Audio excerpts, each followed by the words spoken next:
नमस्कार, आप देख रहे हैं सूचना दर्पण न्यूज। तो आइए इस खास प्रोग्राम में खास मुलाकात के साथ हम आपको गांव शहर से लेकर हर क्षेत्र की समस्याओं, वहां के विकास कार्यों को लेकर अपडेट रखते हैं। तो चलिए आज हम आपको रूबरू कराते हैं खास खबर से। नमस्कार, आप देख रहे हैं सूचना दर्पण न्यूज का खास प्रोग्राम खास मुलाकात। आज हमारे साथ खास मुलाकात की कड़ी में है, अगर बात करें ग्राम पंचायत पिपली खेड़ा की, तो यहाँ से सरपंच पद पे है श्रीमती शांतिबाई, और आज हमारे साथ इनके प्रतिनिधि श्रीमान जी छगनलाल जी मौर्य हमारे साथ हैं। तो आज चर्चा करेंगे कि ग्राम पंचायत में किस प्रकार हुए विकास कार्य, किन किन समस्याओं का करना पड़ा सामना, और जानेंगे इनका राजनीतिक परिचय की राजनीति में आना किस प्रकार हुआ, कैसे शुरुआत हुई। तो सबसे पहले तो छगनलाल जी हमारे चैनल में स्वागत है। बहुत बहुत धन्यवाद आपकी चैनल को। हाँ, राजनीतिक में शुरुआत तो सर जी अपना 98 से हुआ, जब मोंगीलाल जी हमारे एक नेतृत्व करने वाले व्यक्ति मिले। जो हम यहाँ से जो हम 8वीं 9वीं 10वीं पढ़ते थे, उस समय 98 में एमएलए का चुनाव लड़ा। उस समय से हम राजनीति में आए और उनके साथ में रह करके काम किया। ये 5 से राजनीतिक शुरू हुई और जब से चलती रही। हालांकि अपनी राजनीति में इतना इंटरेस्ट नहीं है, फिर भी अपने साथ में रह करके काम करते हैं और कार्यकर्ता अपने अपना इस तरह से काम करता है। बात करेंगे राजनीतिक पदों की, किन किन प्रकार से क्योंकि आपने दो ग्राम पंचायतों की जिम्मेदारी भी देखी है, तो कौन कौन से पदों पे रहे? मैं राजनीति में किसी पद पे नहीं रहा हूँ, मात्र सरपंच के अलावा। फर्स्ट में मैं 2000 के चुनाव में चुनाव लड़ा था और चुनाव जीता, तो 2005 तक सरपंच रहा। उसके बाद में तो मेरी मिसेज चुनाव लड़ाए थे और वो उनको आगे बढ़ाने का में, बाकी दूसरी पदों पे मैं किसी पर पद पे नहीं रहा हूँ राजनीतिक तौर पे। चाहे कैसा भी संगठन का कितना भी पद हो उसमें अपन नहीं रहे, लेकिन सरपंच पद पर जरूर रहा। तो राजनीति में आने के बाद में कहीं ना कहीं एक सार्वजनिक जीवन हो जाता है। जिस प्रकार अपने बात करें, प्रत्येक ग्रामवासियों की जो समस्या है कहीं ना कहीं आपसे रूबरू रहते हैं। क्या क्या ऐसी समस्याएं रही राजनीति में? राजनीतिक में देखो, सबसे बड़ी समस्या हमारी, जैसे सरपंच के राजनीतिक में आया और सरपंच के पद पर रहा, तो सबसे बड़ी समस्या तो ये थी, सड़कों की समस्या थी और गांव में किसी प्रकार का कोई विकास नहीं था। और आने जाने के लिए यहाँ से माड़ासरा जाना पड़ता था, तो पैदल ही जाना पड़ता था, उकलिया जाना पड़ता था। हमने पिपली खेड़ा से, मैं सरपंच चुना गया था और पिपली खेड़ा से उकलिया जाने के लिए 10 किलोमीटर प्रति पड़ती है और 13 गाँव थे अपने उकलियात पंचायत में। और यहाँ से पैदल चल करके फिर सबसे पहले सड़कों का काम करवाया मैंने। और उसके बाद में सबसे बड़ी समस्या आने लगी पानी की।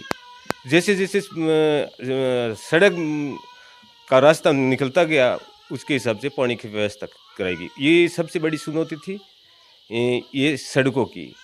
तो मोंगीलाल जी जैसे एमएलए मिले हमारे को, तो उन्होंने ये सड़कों की जाल बिछा करके हमारे गाँव का विकास हुआ है। सबसे बड़ी चुनौती ये थी। और शिक्षा के क्षेत्र में देखा जाए तो गाँवों में प्राइमरी स्कूल थी नहीं, शिक्षा की कोई व्यवस्था नहीं थी। तो उस समय हमने हर गांव में स्कूल खुलवाने का काम किया और सभी गांवों में स्कूल, जैसे संस्कृति स्कूल भी है, प्राइमरी स्कूल से मिडिल स्कूल में क्रमोन्नत करवाने का काम किया। जैसे पाडेरे स्कूल था, प्राइमरी स्कूल था, और यहाँ पे 6 गाँव पढ़ते हैं और वहाँ के यहाँ प्राइमरी वाले बच्चे 5वीं पास करके आगे नहीं जाते थे पढ़ने के लिए। तो उनके लिए वापिस मोंगीलाल से निवेदन करके सरकार में रह करके उन्होंने क्रमोन्नत करवाई, 8वीं तक करवाई। जैसे बच्चे 8वीं तक हो गए, 8वीं पास कर ली, उसके बाद भी जाना मुश्किल होता था। फिर वापस निवेदन करके हमने 10वीं तक की स्कूल करवाई, पाडेरी स्कूल को। और 10वीं से अब वो सीनियर सेकेंडरी में तब्दील हुई, उकलियात स्कूल सीनियर सेकेंडरी में हुई, पाडेरी स्कूल से। तो यहाँ से शिक्षा के क्षेत्र में ये बड़े काम हुए, ठीक है। उसके बाद में जैसे देखो तो ये पिपली खेड़ा पंचायत भी सीनियर सेकेंडरी है, और अपने मैं तो भाग्यशाली के हमने पिपली खेड़ा पंचायत में दो सीनियर सेकेंडरी स्कूल है शिक्षा के क्षेत्र में। बाकी सभी में प्राइमरी स्कूल है।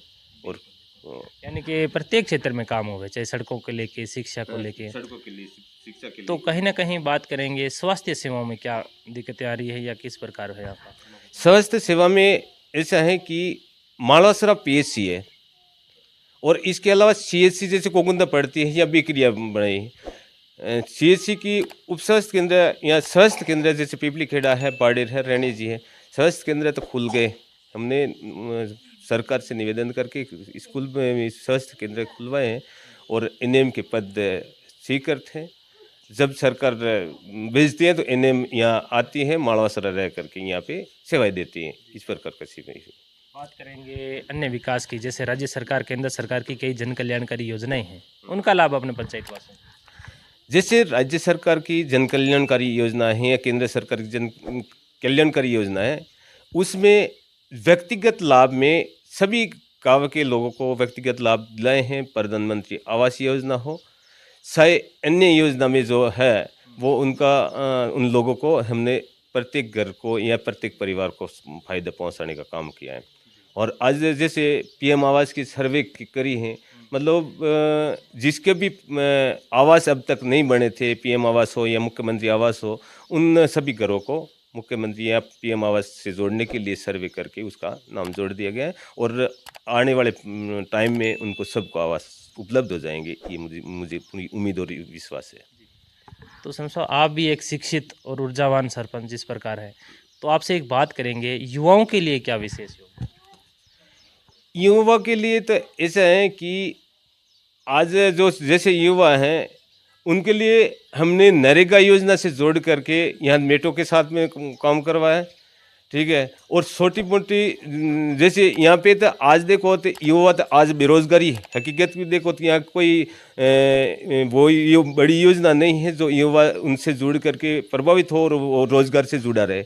आज सरकार पढ़े लिखे लड़के हैं अभी तो घूमते ही रह रहे हैं और बाहर जा कर के मजदूरी करते हैं, यहाँ औद्योगिक कोई धंधा है नहीं है। तो हमारा पूरा प्रयास रह रहा है कि यहाँ पे भी कोई औद्योगिक धंधा खुले, औद्योगिक क्षेत्र मिले ताकि युवा को उसको रोजगार से जोड़े। बाकी सभी अभी राजनीति में जा कर के वो उनके इस तरह से काम कर रहे हैं, भाई बेरोजगारी चल रहे हैं युवा। बात करेंगे युवाओं की, कहीं ना कहीं नशे की तरफ आकर्षित होता जा रहे हैं, तो आप एक ग्राम पंचायत के मुखिया होने के नाते युवाओं को क्या संदेश देना चाहते हैं? नहीं, युवा को तो मेरा तो सभी युवा से निवेदन है कि आज शिक्षित भारत है और आज विकासशील देश चल रहा है। हमारे को नशीली पदार्थ से दूर रह करके सभी युवा से वो अपने परिवार को आगे बढ़ाने के लिए बच्चों को शिक्षित करें और खुद शिक्षित होकर के आगे बढ़ने का काम करें, ताकि अपना जो ये नस्ली पदार्थ हैं उससे हमारा ये गांव है पिछड़ा बन रहा है, हमारा आदिवासी क्षेत्र पड़ रहा है। आदिवासी का क्षेत्र हमेशा के लिए डेवलप हो आगे भविष्य के लिए। इसके लिए हम सभी युवा से निवेदन करूं कि शिक्षा से यहाँ जुड़े रहें और ये नस्ली पदार्थ से दूर रहें। पंचायत वासियों ने आपका मान सम्मान रखा, परिवार पे हमेशा सरपंच पद पे जिस प्रकार विराजमान रखा, तो क्या अपने क्षेत्र वासियों को क्या संदेश देना चाहूँगा? मैं तो यहाँ की पब्लिक को, यहाँ की जनता को बहुत बहुत धन्यवाद दूँ।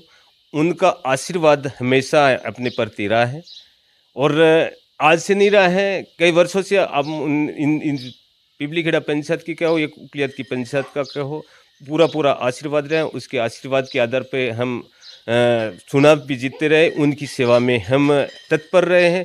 कभी भी किसी भी प्रकार की समस्या होती है हम आधी रात के लिए उनके लिए तैयार रहते हैं, ऐसी बात नहीं है। इसलिए हम आगे भविष्य में भी उनसे मेरा तो यही निवेदन है कि आप हमारा आशीर्वाद हमेशा बने रहे। जो भी आगे युवा साथी हैं वो आगे बढ़ना चाहता है, उनके साथ हम भी कंधा से कंधा मिला करके उनका सहयोग भरपूर करते रहेंगे और जनता से का पूरा जो भी विकास का काम हो, यहाँ सभी योजना से जुड़ने का काम हो, वो हम करते रहेंगे और साथ रहेंगे, ऐसी बात नहीं है। बिल्कुल, ये सर्व साहब ने बहुत अच्छी बात कही कि जिस प्रकार लोगों का जो विश्वास है इन पे जैसे बना रहा था, उसी हिसाब से इन्होंने भी लोगों की जिस प्रकार हमेशा कंधे से कंधा मिलाकर साथ करने का वादा किया है। तो सब साहब, हमारे चैनल में 10 मिनट टाइम देने के लिए बहुत बहुत धन्यवाद। थैंक यू सर, बहुत बहुत धन्यवाद आपको। आप आए, हमारे को टाइम दिया और आपका मार्गदर्शन मिला और ये संदेश सब तक पहुँचे। मेरा तो ये निवेदन है, इस प्रकार के टीम आकर के हमारे गाँवों की सर्वे करें ताकि कोई भी बड़ी समस्या होती है उसका समाधान आगे तक जाए और वो उसका समाधान हो सके, सरकार तक इस प्रकार की बात हो। तो मैं तो आपके चैनल को बहुत बहुत धन्यवाद करना चाहूँ। अब तक के लिए इतना ही। हम आपको गांव शहर से लेकर हर क्षेत्र की समस्याओं और वहां के विकास कार्यों को लेकर रखेंगे अपडेट। तो देखते रहिए सूचना दर्पण न्यूज और हमारी वीडियोस को लाइक शेयर व चैनल को सब्सक्राइब जरूर करें।